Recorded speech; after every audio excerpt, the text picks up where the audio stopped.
বাচ্চা বদমেজাজি হলে একটি আমল করে পানিতে ফু দিয়ে খাওয়ান, বাচ্চার বদমেজাজ কমে যাবে।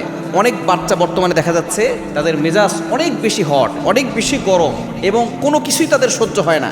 মা বাবার সাথে খুব খারাপ আচরণ করে। বাচ্চা একেবারে ছোট কিন্তু ব্যবহার কেমন যেন বড় মানুষের থেকেও আরও নিকৃষ্ট। এজন্য বাচ্চাদের এই বদমেজাজ দূর করতে হবে। অনেক সময় এটা বদনজরের কারণে হয়ে থাকে, অনেক সময় দেখা যাচ্ছে শয়তানের কারণে হয়ে থাকে। জিন জাতি দূর থেকে বাচ্চাদেরকে অ্যাট্রাকশন করে। এজন্য বাচ্চাদেরকে অবশ্যই আপনি নিজে নামাজ পড়বেন এবং বাচ্চাদেরকে নামাজ পড়া শিখাবেন।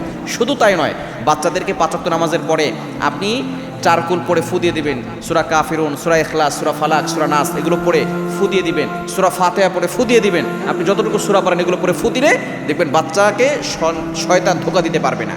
এজন্য বাচ্চা দেখবেন অনেক সময় বদমেজাজি হয়ে যায়। এই বদমেজাজি কমানোর জন্য কি করবেন? তার খাবারে আপনি একটা আমল করবেন। আপনি অজু করে আমলটা করার চেষ্টা করবেন। খাবার হোক, পানি হোক, আপনি ফু দিয়ে তাকে খাওয়াবেন। দেখবেন আস্তে আস্তে তার বদমেজাজ কমে যাবে। আপনি আউযু বিল্লাহি মিনাশ শাইতানির রাজীম এটা পড়বেন। এরপরে আয়াতুল কুরসি পড়বেন।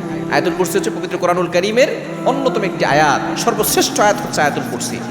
৩ নম্বর পারার ১ নম্বর পৃষ্ঠার ৮, ৯, ১০, ১১, ১২ নম্বর লাইন, সূরা বাকারা ২৫৫ নম্বর আয়াত।